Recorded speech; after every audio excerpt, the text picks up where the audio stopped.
I used to be frightened of dying. I used to think death was the end. But that was before. I'm not scared anymore. I know that my soul will transcend. All right. Good morning and welcome back to It's Lit with Mitch. I read powerful literature. Well, first I'm Mitch, and I read powerful literature out loud, beginning to end, and throughout I pause to react, make commentary, and generally just think out loud about the content. And I make good jokes, lots of really bad jokes, probably some bad insights, and sometimes some good insights.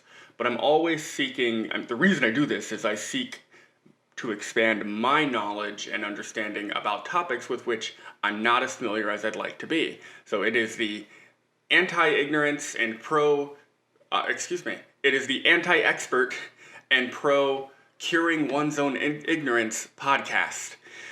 So currently, I'm actually reading the Holy Bible for the first time, because as a lifelong atheist with strong Christian sympathies, I just feel that I must know it myself. So if this is your first episode, I think everyone who listens would agree that I'm reading it in good faith. I am genuinely interested in the content here, and I would refer you back to the very first episode, just for the first 10 minutes so you can kind of hear my whole spiel setting that all up.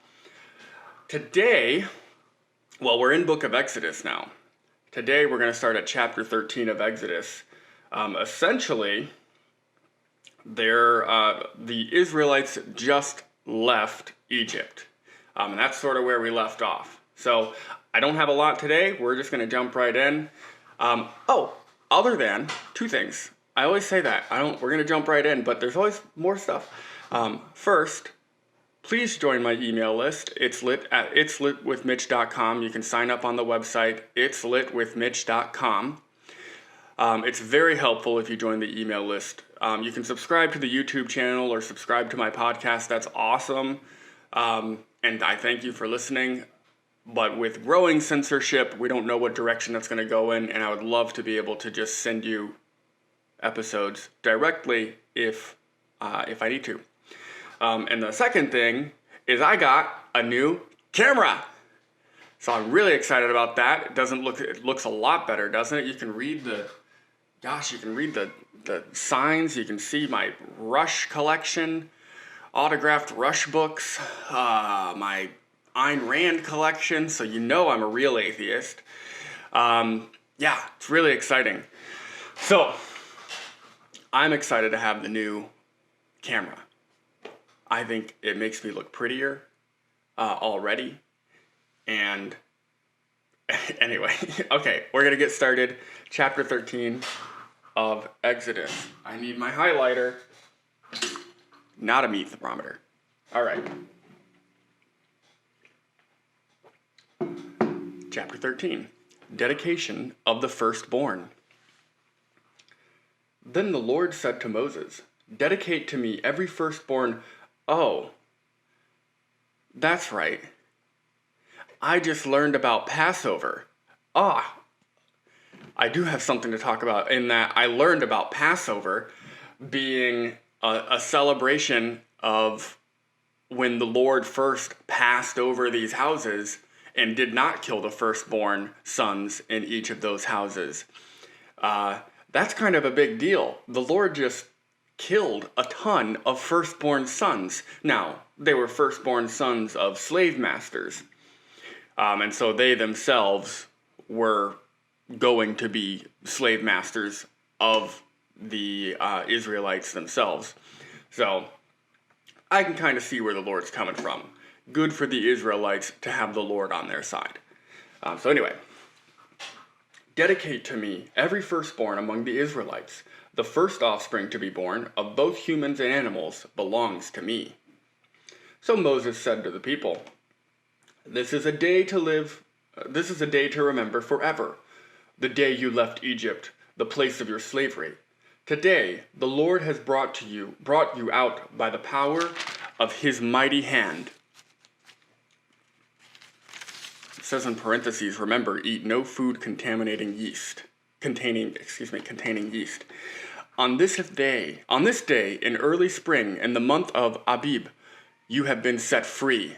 You must celebrate this event in this month each year after the Lord brings you into the hand of the Canaanites, Hittites, Amorites, Hivites, and Jebusites. He swore to your ancestors that he would give you this land, a land flowing with milk and honey. For 7 days the bread you eat must be made without yeast. Then on the 7th day, celebrate a feast to the Lord.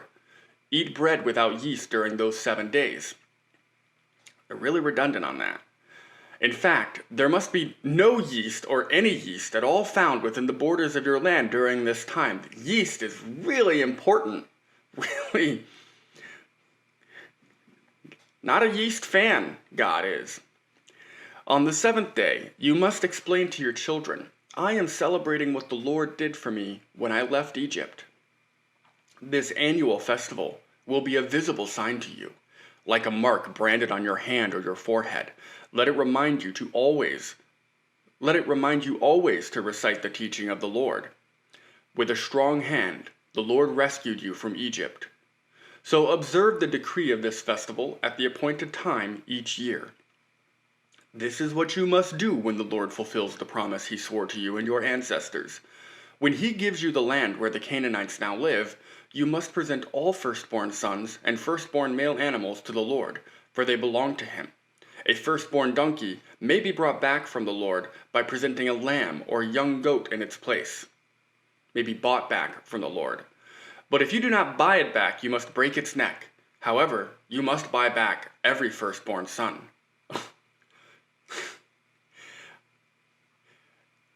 I'm sorry. It sounds to me like God has employed some bureaucrats to make some rules about what it means to worship God. That's what it sounds like to me. It's a little bit complex, and I'm sure someone can help me understand why it's so complex and strange. And I'm still early on in the Bible. Maybe stuff changes later on. In the future, your children will ask you, what does this all mean?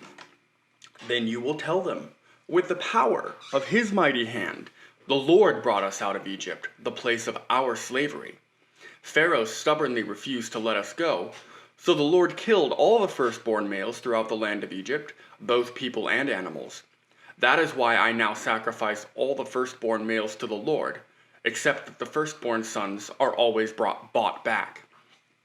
This ceremony will be like a mark branded on your hand or your forehead. It is a reminder that the power of the Lord's mighty hand brought us out of Egypt.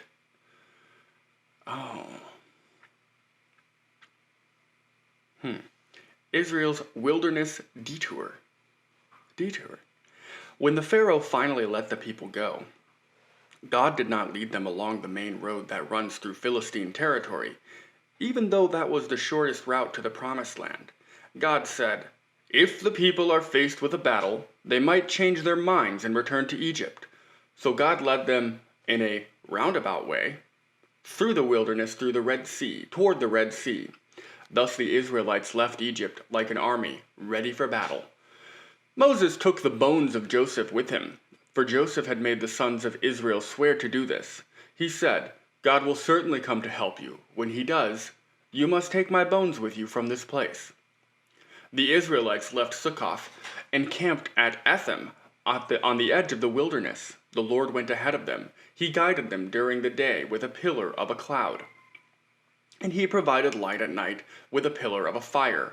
This allowed them to travel by day or by night, and the Lord did not remove the pillar of cloud or pillar of fire from its place in front of the people. Chapter 14. Then Loki! Shh! Then the Lord gave these instructions to Moses.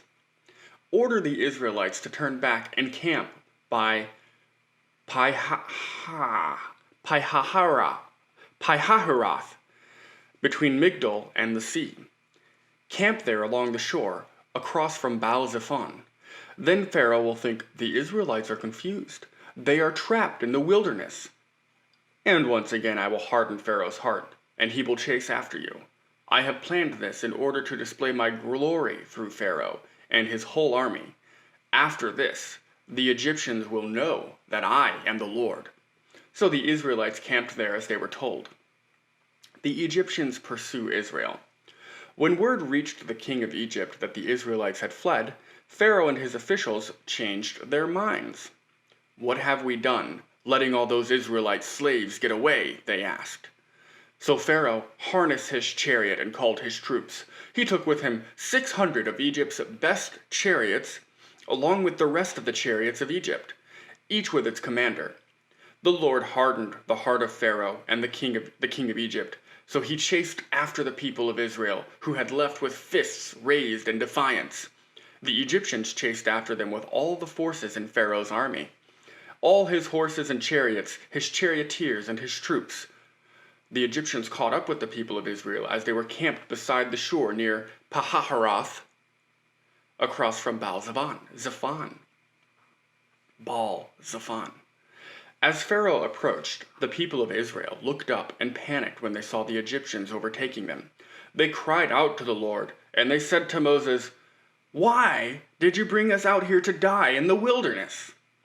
Fair question, right? "Weren't there enough graves for us in Egypt? What have you done to us?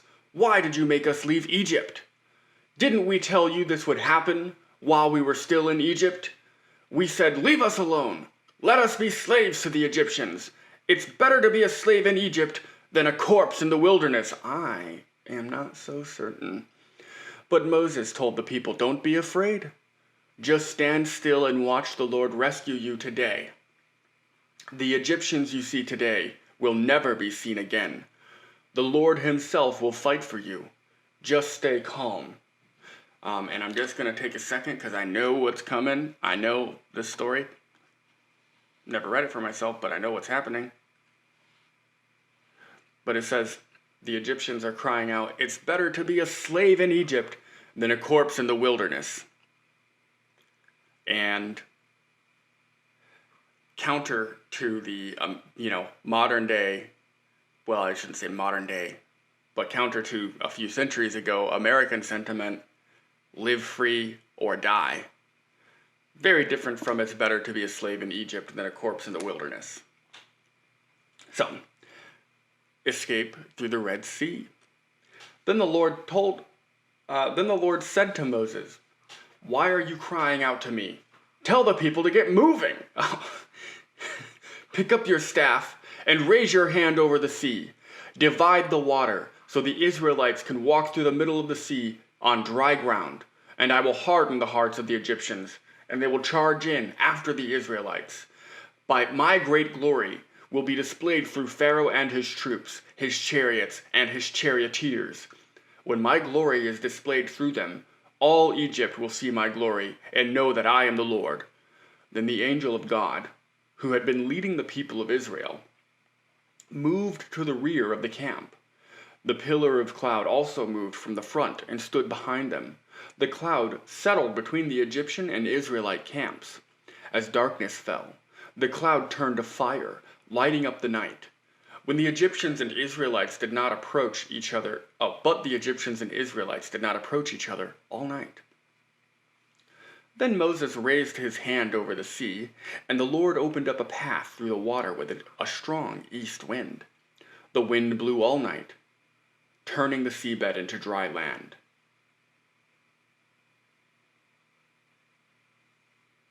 Oh, so this was like a long time. It was like split for a long time. Moses raised his hand over the sea, and the Lord opened up a path through the water with a strong east wind.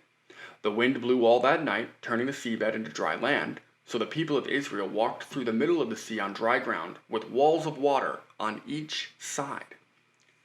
Then the Egyptians, all of Pharaoh's horses, chariots, and charioteers, chased them into the middle of the sea. But just before dawn, the Lord looked down on the Egyptian army from the pillar of fire and cloud, and he threw their forces into total confusion. He twisted their chariot wheels, making their chariots difficult to drive. "Let's get out of here!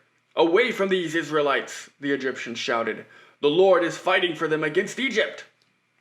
When all the Israelites had reached the other side, the Lord said to Moses, Raise your hand over the sea again. Then the waters will rush back and cover the Egyptians and their chariots and charioteers. So as the sun began to rise, Moses raised his hand over the sea, and the water rushed back into its usual place. The Egyptians tried to escape, but the Lord swept them into the sea. Then the waters returned and covered all the chariots and charioteers. The entire army of Pharaoh, all of all the Egyptians who had chased the Israelites into the sea, not a single one survived. But the people of Israel had walked through the middle of the sea on dry ground, as the water stood up like a wall on both sides. That is how the Lord rescued Israel from the hand of the Egyptians that day. And the Israelites saw the bodies of the Egyptians washed up on the seashore. When the people of Israel saw the mighty power that the Lord had unleashed against the Egyptians, they were filled with awe before him. They put their faith in the Lord and in his servant Moses. Then Moses and the people of Israel sang this song to the Lord. I don't know how the song goes, but I'll read it to you. And maybe I'll learn it and I'll sing it next time to open the episode. I will sing to the Lord, for he has triumphed gloriously. He has hurled both horse and rider into the sea. The Lord is my strength and my song. He has given me victory. This is my God, and it's like a fight song. This is my God, and I will praise him, my father's God, and I will exalt him. The Lord is a warrior, Yahweh is his name. Pharaoh's chariots and army he has hurled into the sea. The finest of Pharaoh's officers are drowned in the Red Sea. The deep waters gushed over them. They sank to the bottom like a stone. Your right hand, O Lord, is glorious in power. Your right hand, O Lord, smashes the enemy. Bum, bum, bum, bum, bum, bum. Oh, the song keeps going. Oh, wow. It's an epic, is what it is. I love long songs. Most of the songs I listen to are like 20 minutes, guys. In the greatness of your majesty, you overthrow those who rise against you. You unleash your blazing fury. It consumes them like straw. At the blast of your breath, the waters piled up. The surging waters stood straight like a wall. In the heart of the sea, the deep waters became hard. The enemy boasted, I will chase them and catch up with them. I will plunder them and consume them. I will flash my sword. My powerful hand will destroy them. But you blew with your breath, and the sea covered them. They sank like lead into the mighty waters. Who is like you among the gods, O Lord? Glorious in holiness, awesome in splendor, performing great wonders. You raised your right hand, and the earth swallowed our enemies. With your unfailing love you lead the people you have redeemed. In your might you guide them to your sacred home. The peoples hear and tremble. Anguish grips those who live in Philistia. The leaders of Edom are terrified. The nobles of Moab tremble. All who live in Canaan melt away. Terror and dread fall upon them. The power of your arm makes them lifeless as stone until your people pass by, O Lord. Until the people you purchased pass by. You will bring them in and plant them on your own mountain, the place, O Lord, reserved for your own dwelling, the sanctuary, O Lord, that your hands have established. The Lord will reign forever and ever. Bum, bum, bum, bum, bum, bum. When Pharaoh's horses, chariots, and charioteers rushed into the sea, the Lord brought the water crashing down on them. But the people of Israel had walked through the middle of the sea on dry ground. Then Miriam the prophet, Aaron's sister, took a tambourine and led all the women as they played their tambourines and danced. And Miriam sang this song, Sing to the Lord, for he has triumphed gloriously. He has hurled both horse and rider into the sea.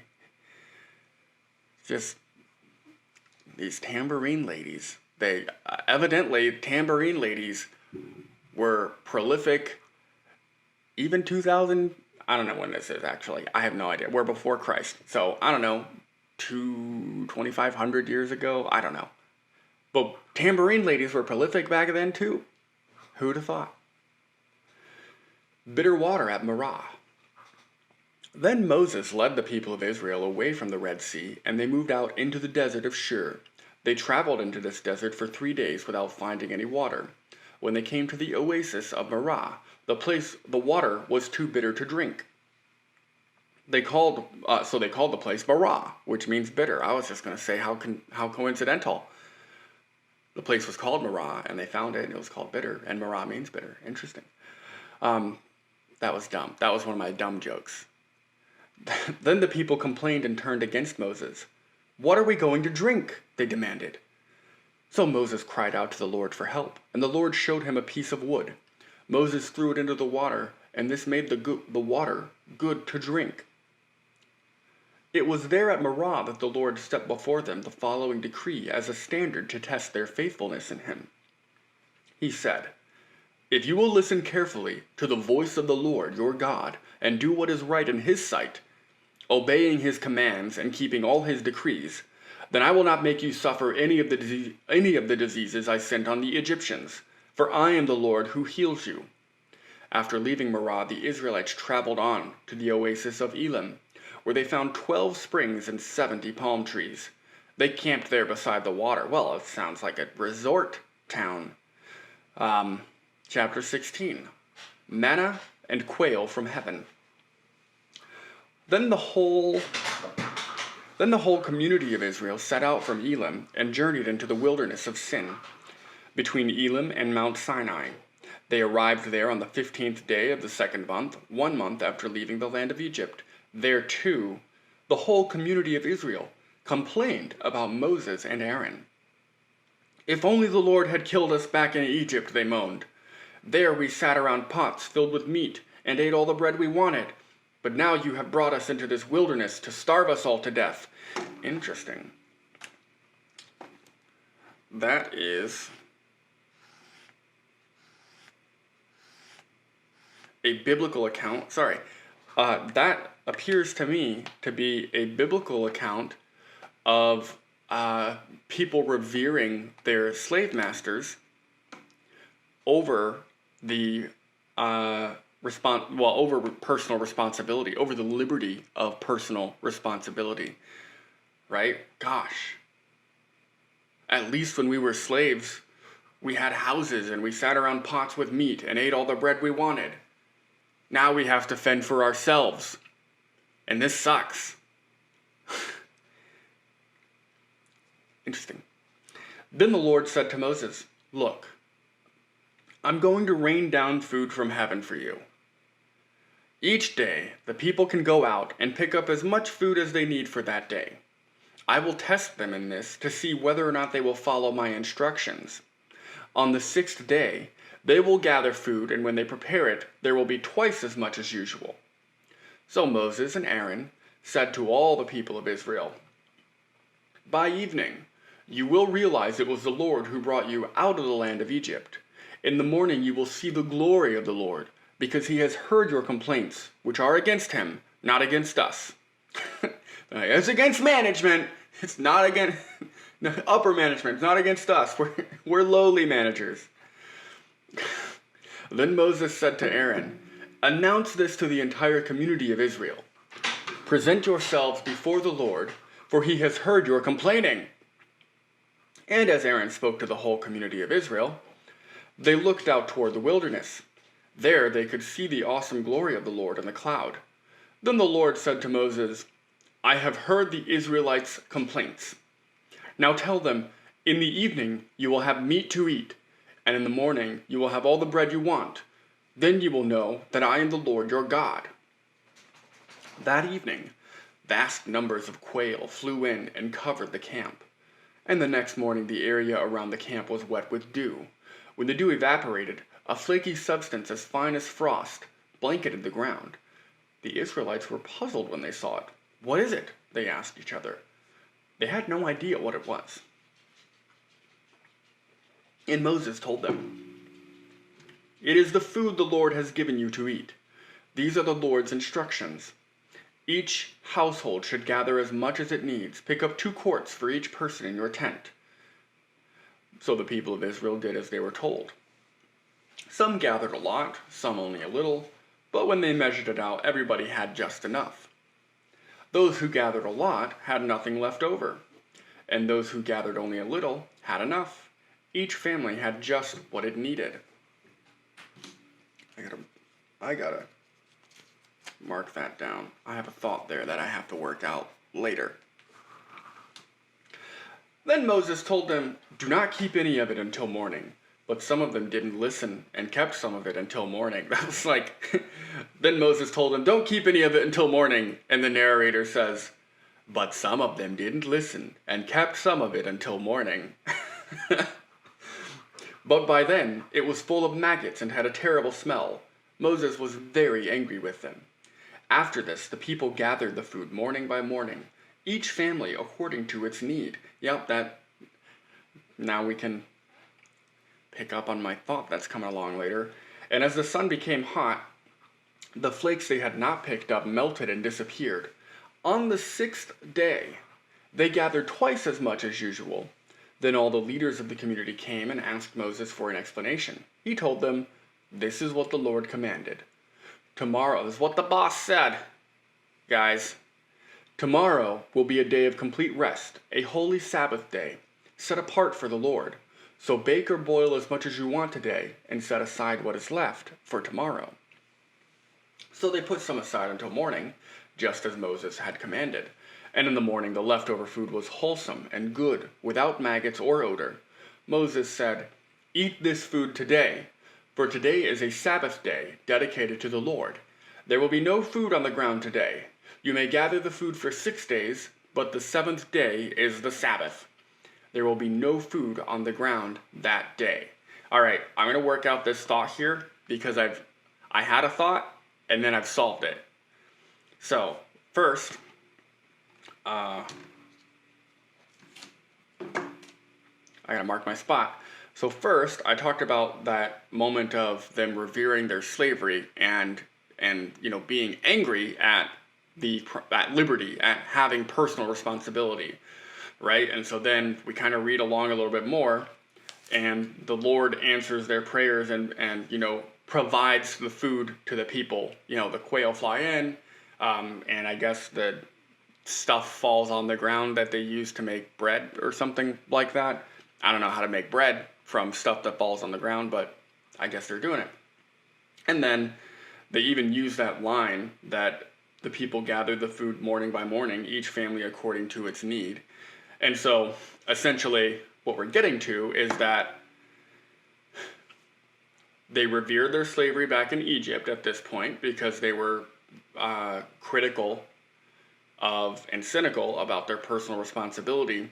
And the way that was solved on the very next page was the central planner of all, God, the Lord, right?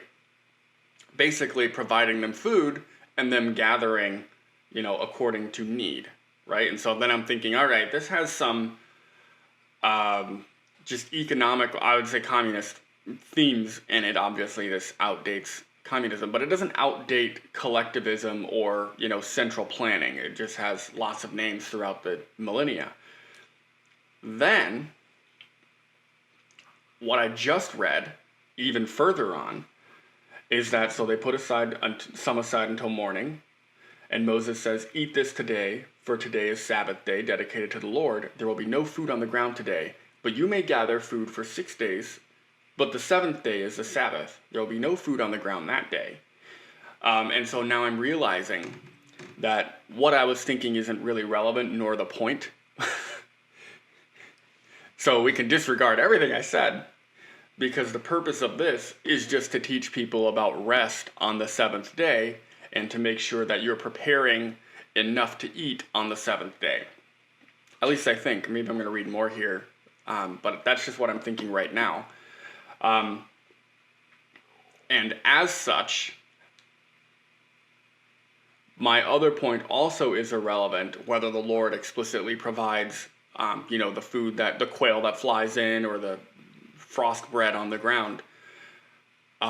that's irrelevant too, because no matter how the food comes about, in whatever capacity, the Lord is providing it, right? Because the Lord has created all things. The Lord has created this planet. He's created all the small animals that scurry along the ground. He created everything. So it doesn't matter if the Lord causes the quail to fly in, or if the Lord causes the frost bread to be on the ground. The Lord's doing it all anyway. He's just doing it this way specifically to teach and train and create a routine for people, a ritual, I should say, that they rest on the Sabbath. I think I have that right. Maybe not. All right. Some of the people went out anyway on the seventh day. Of course, that's the narrator talking.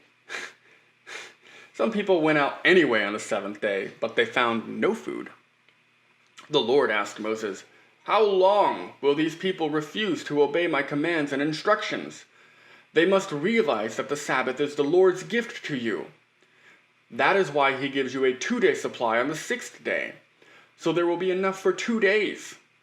On the Sabbath, it's like God's like explaining math to these people.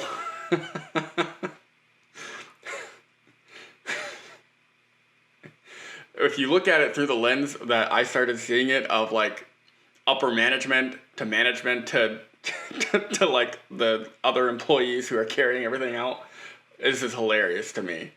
The man, the big boss is saying, "How long will they refuse to obey my commands? They must realize that the Sabbath is the Lord's gift. I give you a 2-day supply on the 6th day. Do not go out and pick up food on the 7th day. You must stay in place on the Sabbath day." I paraphrased that because I got mixed up. So the people did not gather any food on the 7th day. The Israelites called the food manna.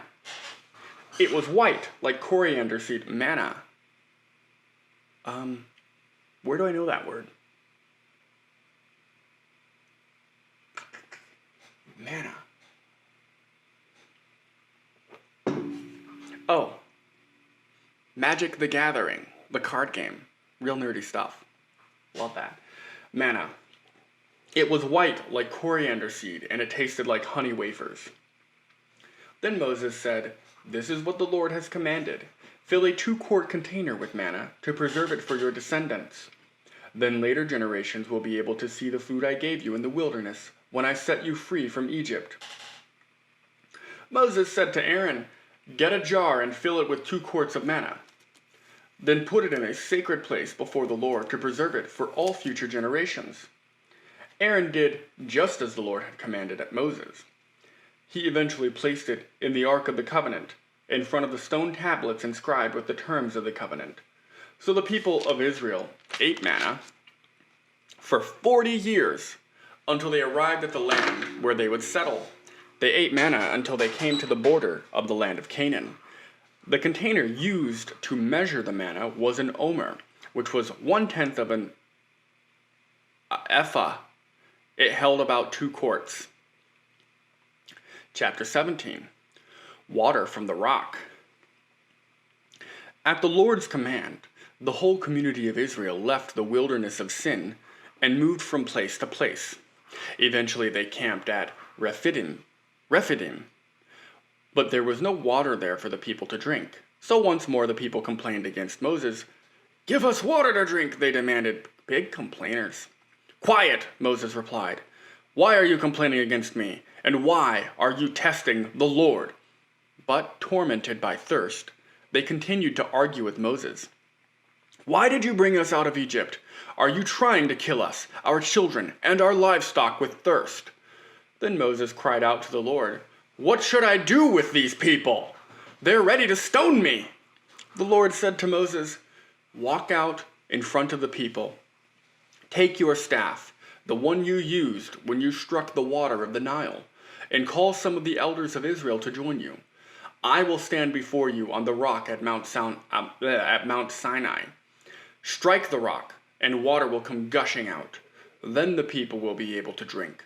So Moses struck the rock as he was told, and water gushed out as the elders looked on. Moses named the place Massah, which means test, and Meribah, which means arguing. Because the people of Israel argued with Moses and tested the Lord by saying, "Is the Lord here with us or not?" Israel defeats the Amalekites. While the people of Israel were still at Rephidim, the warriors of Amalek attacked them. Moses commanded Joshua, "Choose some men to go out and fight the army of Amalek for us. Tomorrow I will stand at the top of the hill, holding the staff of God in my hand." So Joshua did what Moses had commanded, and he fought the army of Amalek. Meanwhile, Moses, Aaron, and Hur climbed to the top of the nearby hill. As long as Moses held up the staff in his hand, the Israelites had the advantage. But whenever he dropped his hand, the Amalekites gained the advantage. Moses' arms soon became so tired he could no longer hold them up. So Aaron and Hur found a stone for him to sit on. Then they stood on each side of Moses, holding up his hands, so his hands held steady until sunset. As a result, Joshua overwhelmed the army of Amalek in battle. After the victory, the Lord instructed Moses, "Write this down on a scroll. Write this down on a scroll as a permanent reminder and read it aloud to Joshua. I will erase the memory of Amalek from under heaven." Moses built an altar there and named it Yahweh Nissi, which means "the Lord is my banner." He said, "They have raised their fist against the Lord's throne, so now the Lord will be at war with Amalek generation after generation." Chapter 18, Jethro's visit to Moses. Jethro's coming back. Moses' father-in-law, Jethro, the priest of Midian, heard about everything God had done for Moses and his people, the Israelites. He heard especially about how the Lord had rescued them from Egypt. Earlier, Moses had sent his wife, Zipporah, and his 2 sons back to Jethro, who had taken them in. Moses' first son was named Gershom, for Moses had said when the boy was born, "I have been a foreigner in a foreign land." His second son was named Eliezer, for Moses had said, "The God of my ancestors was my helper. He rescued me from the sword of Pharaoh." Jethro, Moses' father-in-law, now came to visit Moses in the wilderness. He brought Moses' wife and 2 sons with him, and they arrived while Moses and the people who camped near the mountain of God. Jethro had sent a message to Moses saying, "I, Jethro, your father-in-law, am coming to see you with your wife and your 2 sons." So Moses went out to meet his father-in-law. He bowed low and kissed him. They asked about each other's welfare, and then went into Moses' tent. Moses told his father-in-law everything the Lord had done to Pharaoh and Egypt on behalf of Israel. He also told about all the hardships they had experienced along the way and how the Lord had rescued his people from all their troubles. Jethro was delighted when he heard about all the good things the Lord had done for Israel, as he rescued them from the hand of the Egyptians. "Praise the Lord," Jethro said, "for he has rescued you from the Egyptians and from Pharaoh. Yes, he has rescued Israel from the powerful hand of Egypt. I know now that the Lord is greater than all other gods, because he rescued his people from the oppression of the proud Egyptians." Then Jethro, Moses' father-in-law, brought a burnt offering. Jethro brought a burnt offering and sacrifices to God. That's a doobie joke, like a weed cigarette. Aaron and all the elders of Israel came out and joined him in a sacrificial meal in God's presence. Jethro's wise advice. The next day, Moses took his seat to hear the people's dispute against each other. They waited before him from morning till evening. When Moses' father-in-law saw all that Moses was doing for the people, he asked, "What are you really accomplishing here? Why are you trying to do all this alone, while everyone stands around you from morning till evening?" Moses replied, "Because the people come to me to get a ruling from God. When a dispute arises, they come to me, and I am the one who settles the case between the quarreling parties. I inform the people of God's decrees and give them his instructions." "This is not good," Moses' father-in-law exclaimed. "You're going to wear yourself out, and the people too. This job is too heavy a burden for you to handle all by yourself. Now listen to me. You let me give you a word of advice, and may God be with you. You shall continue to be the people's representative before God, bringing their disputes to him. Teach them God's decrees and give them his instructions. Show them how to conduct their lives, but select from all the people some capable, honest men who fear God and hate bribes. Appoint them as leaders over groups of 1,000, 100, 50, and 10. They should always be available to solve the people's common disputes, but have them bring the major cases to you. Let the leaders decide the smaller matters themselves. They will help you carry the load, making the task easier for you. If you follow this advice, and if God commands you to do so, then you will be able to endure the pressures, and all these people will go home in peace." I do believe we just read about a court system.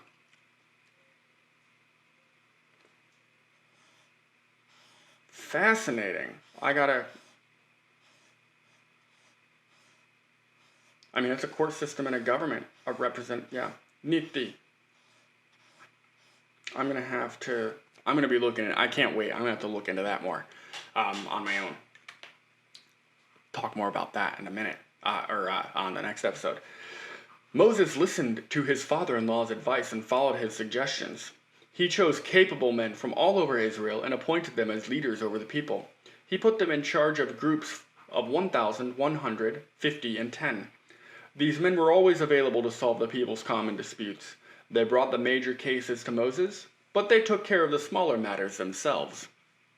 Soon after this, Moses said goodbye to his father-in-law, who returned to his own land. Chapter 20. The Lord reveals himself at Sinai. Exactly 2 months after the Israelites left Egypt, they arrived in the wilderness of Sinai. After breaking camp at Rephidim, they came to the wilderness of Sinai and set up camp there at the base of Mount Sinai. Then Moses climbed the mountain to appear before God. The Lord called to him from the mountain and said, "Give these instructions to the family of Jacob. Announce it to the descendants of Israel. You have seen what I did to the Egyptians. You know how I carried you on eagle's wings and brought you to myself. Now if you will obey me and keep my covenant, you will be my own special treasure from among all the peoples of earth. For all the earth belongs to me, and you will be my kingdom of priests, my holy nation. This is the message you must give to the people of Israel." So Moses returned from the mountain and called together the elders of the people and told them everything the Lord had commanded him. And all the people responded together, "We will do everything the Lord has commanded." So Moses brought the people's answer back to the Lord. Then the Lord said to Moses, "I will come to you in a thick cloud, Moses." So the people... Loki, I'm reading the Bible. "I will come to you in a thick cloud, Moses, so the people themselves can hear me when I speak with you. Then they will always trust you." Moses told the Lord what the people had said. Then the Lord told Moses, "Go down and prepare the people for my arrival. Consecrate them today and tomorrow, and have them wash their clothing. Be sure they are ready on the 3rd day, for on that day the Lord will come down on Mount Sinai as all the people watch. Mark off a boundary all around the mountain. Warn the people, be careful, do not go up on the mountain or even touch its boundaries. Anyone who touches the mountain will certainly be put to death. No hand may touch the person or animal that crosses the boundary. Instead, stone them or shoot them with arrows. They must be put to death. However, when the ram's horn sounds a long blast, then the people may go up on the mountain." So when Moses went down to the people, he consecrated them for worship, and they washed their clothes. He told them, "Get ready for the 3rd day, and then and until then abstain from having sexual intercourse. On the morning of the third day, thunder roared and lightning flashed, and a dense cloud came down from the mountain. There was a long, loud blast from a ram's horn, and all the people trembled. Moses led them out from the camp to meet with God. And they stood at the foot of the mountain. All of Mount Sinai was covered with smoke, because the Lord had descended on it in the form of fire. The smoke billowed into the sky like smoke from a brick kiln, and the whole mountain shook violently. As the blast of the ram's horn grew louder and louder, Moses spoke, and God thundered his reply. The Lord came down on the top of Mount Sinai and called Moses to the top of the mountain.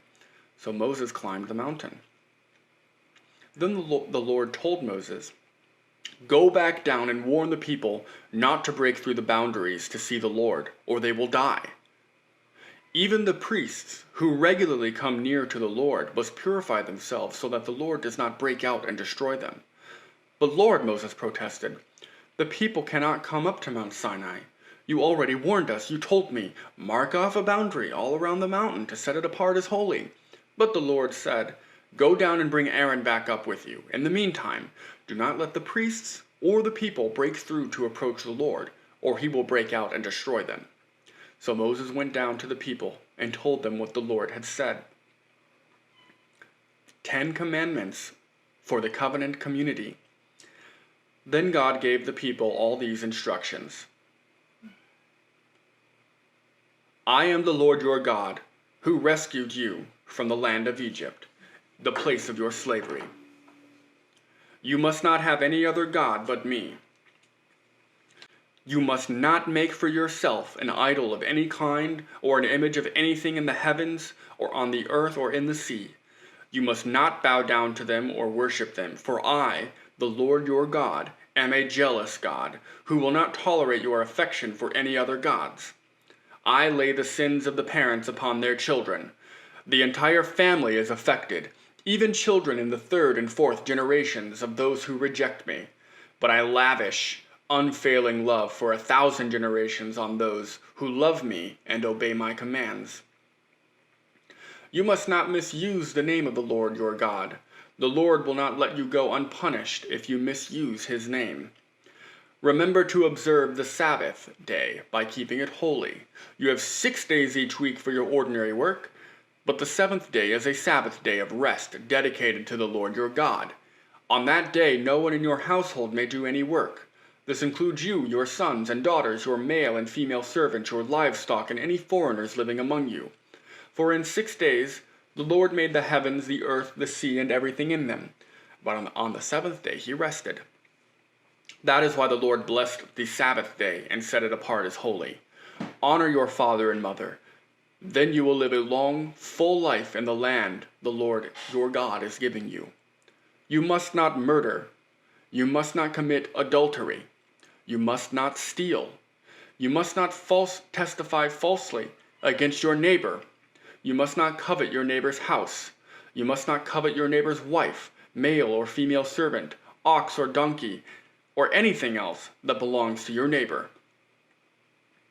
When the people heard the thunder and the loud blast of the ram's horn, and when they saw the flashes of lightning and the smoke billowing from the mountain, they stood at a distance, trembling with fear.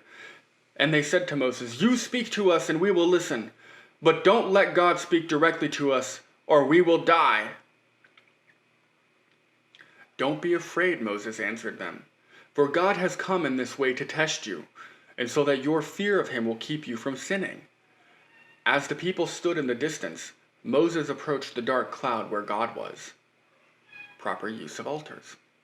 And the Lord said to Moses, "Say this to the people of Israel. You saw for yourselves that I spoke to you from heaven. Remember, you must not make any idols of silver or gold to rival me. Build for me an altar made of earth and offer your sacrifices to me, your burnt offerings and peace offerings, your sheep and goats and your cattle. Build my altar wherever I cause my name to be remembered, and I will come to you and bless you. If you use stones to build my altar, use only natural uncut stones. Do not shape the stones with a tool, for that would make the altar unfit for holy use. And do not approach my altar by going up steps. If you do, someone might look up under your clothing and see your nakedness. Well, we read the Ten Commandments, and they're not that bad. They're pretty decent. I sort of generally knew them, but I never actually read them out of the Bible myself. I mean, you must not commit murder. Sounds pretty good. You must not commit adultery. That sounds like a good way to maintain, an enduring civilization, an enduring society. You must not steal. That's probably the biggest one. If you could eliminate people's ability to steal, you would solve just about every problem on the planet. Theft. The elimination of theft is the most prolific problem on the planet. You must not testify falsely against your neighbor. Also, really just tremendous. Don't covet your neighbor's house. Envy can be destructive, and it can lead to theft, because if you envy people, you can tend to rationalize taking something from those people too. And then he kind of is like, don't covet your neighbor's wife either, which I don't have a problem with. Never coveted my neighbor's wife. So that was a lot, and we're going to call it a day there. I hope you all have a tremendous weekend.